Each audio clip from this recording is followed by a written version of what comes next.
ป้าป่าน้อยปักไล่ๆเด้อมีปลาคอน้อยนะเอาแต่ว้าวได้แล้วได้ป่ะได้เลยเนาะเดี๋ยว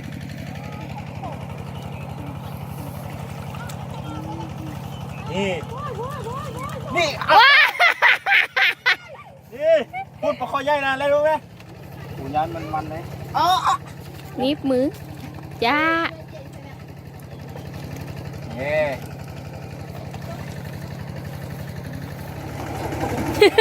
โดดเล็กเอาไหมเล็ก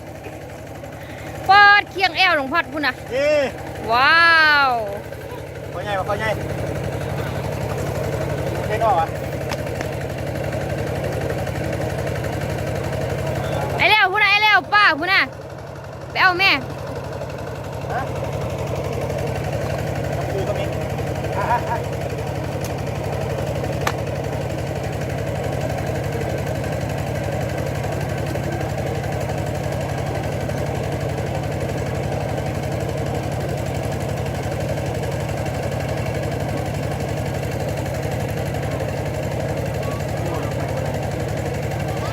บักล่มๆเนาะ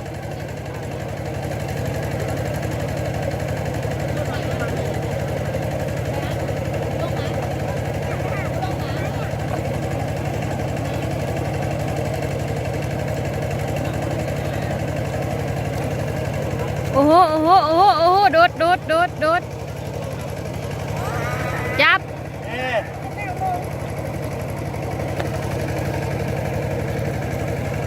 เอาเดี๋ยวเสียลงไหมนะเจ๊มันล่มพดไปแกแอวเนาะแกแอวหลวงพัดเนาะว้าวมันซุ่มบ่ได้ป่ะดวดนี่เหรอเดืออัดแม่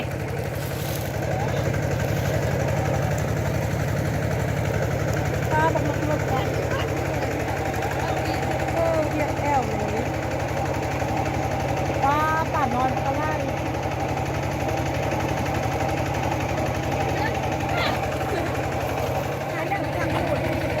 ก่อนย้ายนี่อะไรดอกมันเลิกเถอะ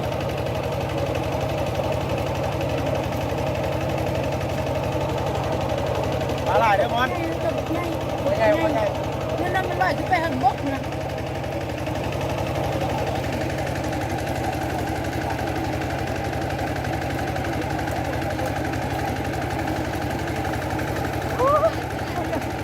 ไอ้แมวผู้ป่าใหญ่จะปลาคอคนละเงี้ยวว้าจะปาดเบะเร็วนั่นอยู่ห้องเนาะโอ้มันย้อนลงที่โต๊ะปลาดุกก็ยอมกันเนาะ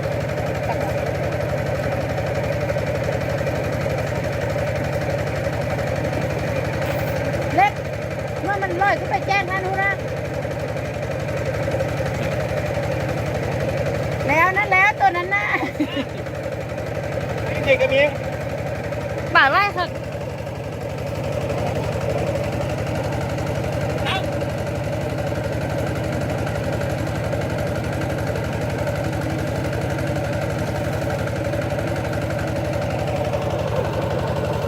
บ้านกับบ้า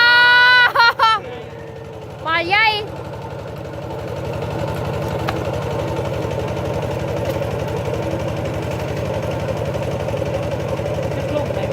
ลงแล้วไหมมันเลิกโพดจะปูนะไม่ทันนะ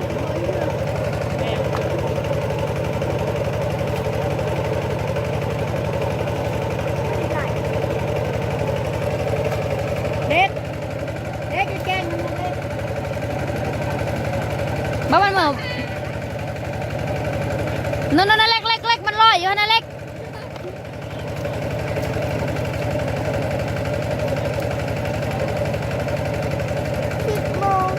ตะปูลุงพัดแล้วลุงพัดจะขึ้นยังไงกันนี่นะไอ้แล้วงมเอาป้าอยู่ที่ตัวมันได้ขนาดไหนผมว่าได้บ้านนั้น3 ตัว4 ตัว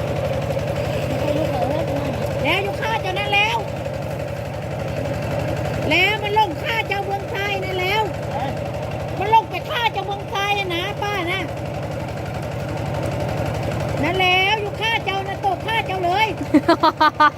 เรื่องตายอะนะยกเลิกเขา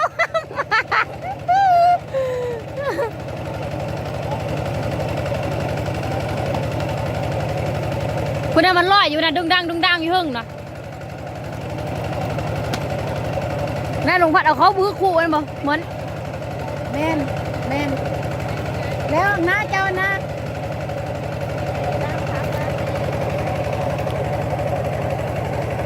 เล็กอยู่แจ้งมันลอยขึ้นไปเฮิ่งนะกูยังไงจะมี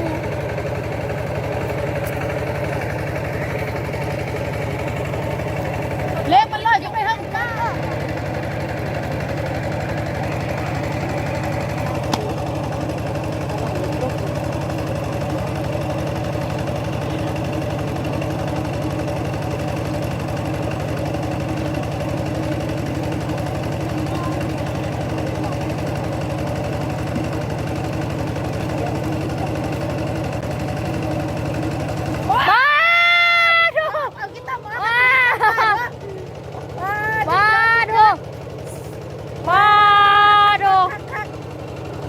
ตัวบักใหญ่มันลอยอยู่นะ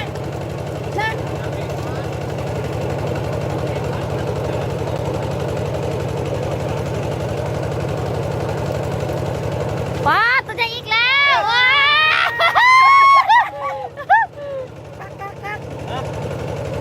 ไอ้เบิ่งบอกว่า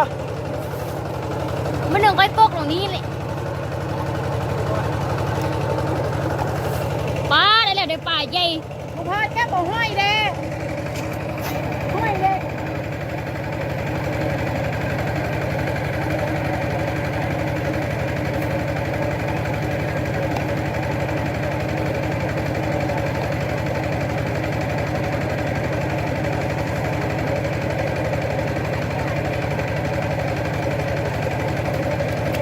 เอาได้ปากง่ายแม่ตกง่าย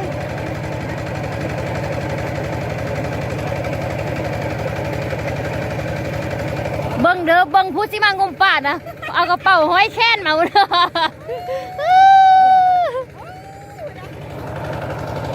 แล้วมาเลยพัดมาแบ่งแก้วเลือกที่ลงไปไม่ตกง่ายแล้วเนี่ยมันรุดไปแล้วอยู่ในท่อนั่นแล้วตัวบักง่ายแล้วอยู่บนน้ำกดนะ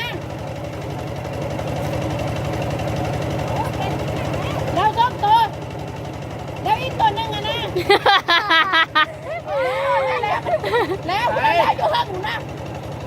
ตัวยันลงไปแล้วตัวปูเลยตัวบักง่ายมันไต่ขึ้นไปนะแล้วอยู่ข้างคอนั่นแล้วอยู่ข้างคอวงงาน ผู้เสียกันเลย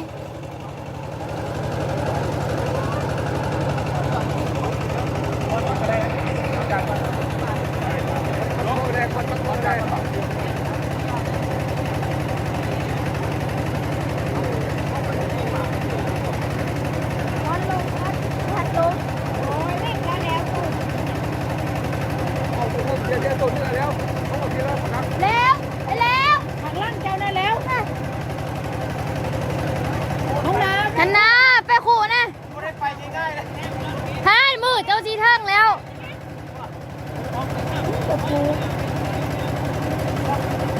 น้อยเอาตบปูได้แต่ว่าอยู่ข้างอ่างข้างคู่นะ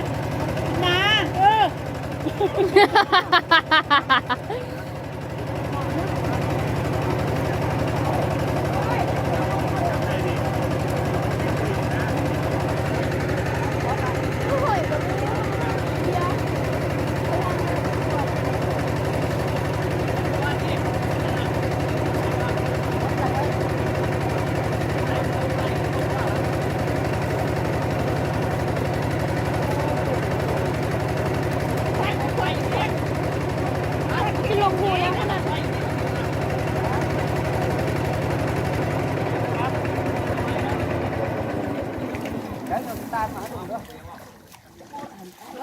น้ำเอาไข่อีกแล้วป่าเอาคนไหนนะ มาไปแล้วตัวนั้น ไปดูให้มา ใส่ปีก เลยเนาะเดี๋ยวเอาปากตรงนี้ก่อน ขวดอีกก่อนขวดเก็บเอาป่านกันลูก เก็บไปนำรถไหนเดี๋ยวถ้ามันแห้งมันบ่แห้งเบิดไหน นั่นแหละ เก็บไปรถผมจะเห็นแล้วผมจะเอารถขนาด มันฟังเข้าขี้ดินก็ขนาดแล้วว่า โอ้ดูดออกเลยมันดูดออกเลยดิ บ่บ่ จำเลย เล็กข้างนั้นนะเล็กข้างยักษ์นมคักลงไปยักษ์นมคักเวลาเราจับอาจจะไอเล็กตัวนั้นน่ารักนะเจ้านะโอ้จับบ่ถึงไอเล็กนะคู่ขาปลานะไป ปลาบนนะปลาบนเป่าดิ สะเป่าไหม เป่าแล้วโยนเป่าลงมา ไม่ลงยางเพื่อนพนักงานยางเพื่อนเอาให้เรา เอารถลงมาปักว่า ได้แล้ว ขี้ดินอยู่แบบนั้นเสื้อตัวนั้นจะโบเกเฮียซับ โอ้เมย์ดูดนะ โอ้ยนั่นตัวนั้นนะ นั่นน่ะคุณตัวนั่นน่ะ ตายโอ้ยหนึ่งก็ห้องย่างครับมามีค่ะเอาห้องย่าง ปลาตัวนั้นนะคนน่ะคุณนะ หลังรีบป้องเด้อจ้ะวะ ถ้าเบิ่งมันสิล่มเด้อ อันนี้ก็ปลาดิปลาเข่งยักษ์ห่มแบบสีเนี่ย หน้าป้าน่ะมันลอยอยู่นะมาเอาแม่ วิสัย น่าเด็ดมันไปแล้ว อุ้ยบนลวก มันไปแล้ว ที่แม่มันเลิก โอ้ยบ้านใดว่าสับนาเสียแต่มันไปเลย โอ้ยตัวนั้นเขาได้ค่ะบนลวกเฮ้ยทุกคนเอากล้องไปนะตัวนี้นะไอ้เลยจ้ะ มันโบเป็นธรรมดาอย่างเงี้ยไม่กระไรนะ ก็มันเลิกมันนี้นะแล้วก็บนลงมันเลิกเขาไม่ได้ มันมาแล้วเด็ดมันลุยไปเองมันลอยไปเอง มันมาให้แล้วนะ ปลาข้อใหญ่มา อ๋อตัวปลาใหญ่บ้านเราขึ้นมาล้างน้ำละลายหุบเนาะ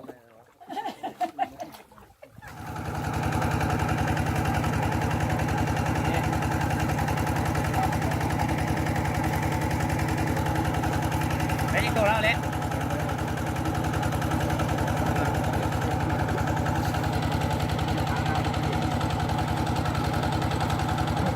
ตับเปล่าเป็นตับปลา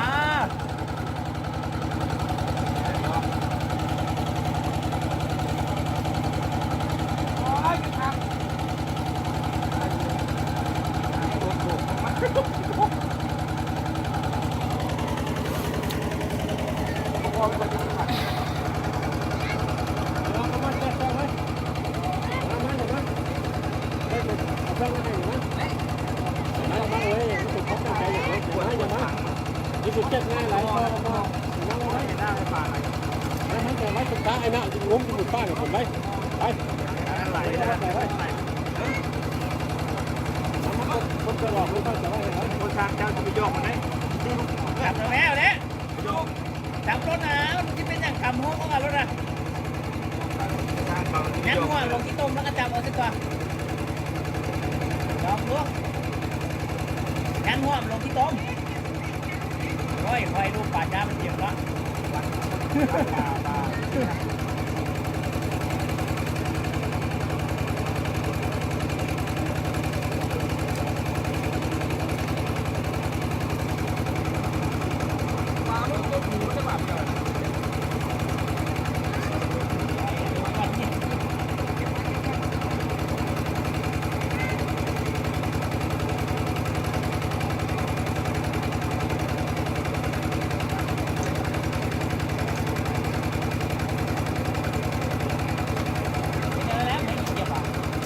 บ้านเลยปวดอะไรจะบอกเลยนะ ผมไปเนี่ยจำแหงรถไอ้นี่ไว้แล้วมันทิ้งตั้งคนเลยไว้ทำมุกพวกกันแล้วนะ ตายกี่เดือนแล้วหน่อย โอ้ยมันเป็นอย่างวะนี่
เอามาค่อย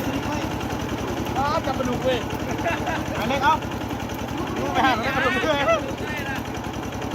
เฮ้ยต้นล้มมาต้นล้มมา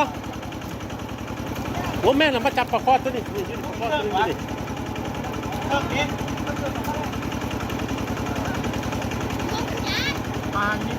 ลุงกระโสดสลิดไปลุงกระโสดซ่อนหัวลงไว้เนี่ยมาเอาปลาคอตัวนี้ไหม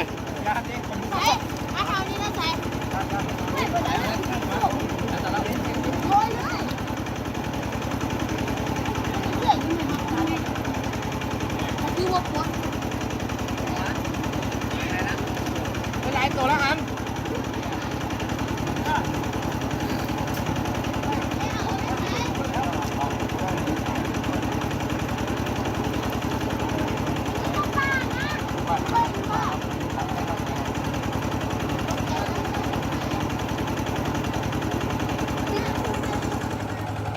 พูดผมว่าปลาเชี่ยวมันอยู่ข้างบนต้อมมันลงนะ ส่งมาเลย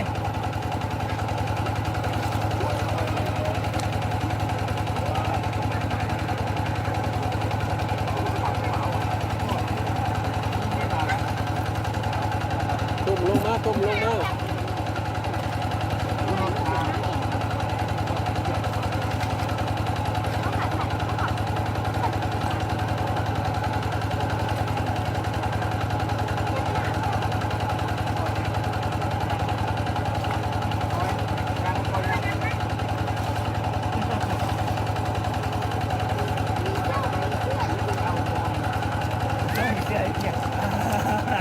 ลงไปเพื่อนสิตัวนี้ซื้อนะหัวหยง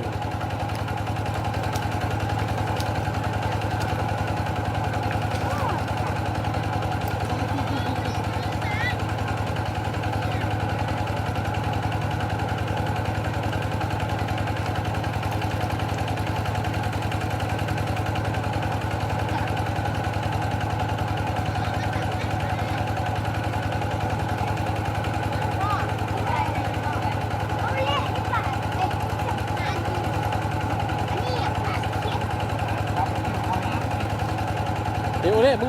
ไปแปลงห้องน้ำลงมาบ้างเลยไปแปลงห้องน้ำตัวผุ่นลงมาผุ่นวัดห้องน้ำมา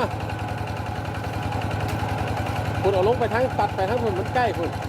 ตัดลงนั่นน่ะ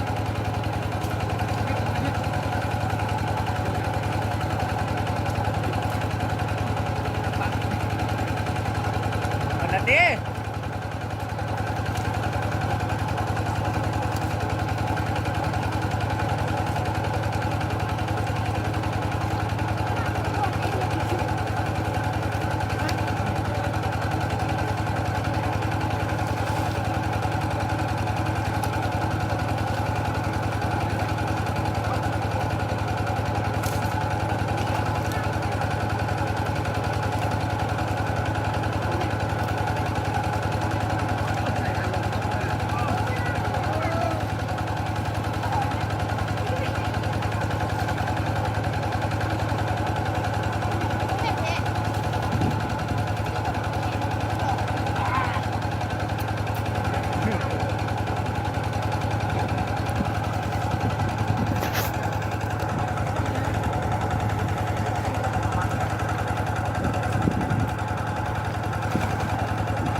โอ้ยไปปล่อยน้ำพึ่งเลยมา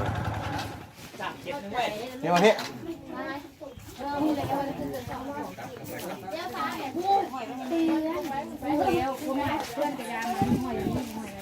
ไปไว้รถเลยมาล้างใส่เฮ้ยไปแล้ว ปลาจังหะแล้วตกลง ผมค่อยจะไปไง ขี้โมย คุณได้ ว้าว เย่ ว้าว แอนเป็นเรื่องแต่ตัวนี้ไง สมพอว่าเอาขึ้นมาล้างบ่หันล้าง คือบ่เพื่อนใช่ปะทอกที่นี่แหละ โบทอกนะแต้ง เอาล้างรถเอา เอาอันนั้นน้ำล้างอยู่ในนี้เลยมาซิกติ๊ก เดี๋ยวปิ้งเดี๋ยวปิ้ง โอ้ยน้าเป็นแต่ขี้ตม ปิ้งตัวนี้เลย เต้นใส่ข่อยเด้อ เจ้า ขอบงามแล้วเป็นเรื่องหมดเด้อ ขอโทษไปแล้วนะ มาพี่นะ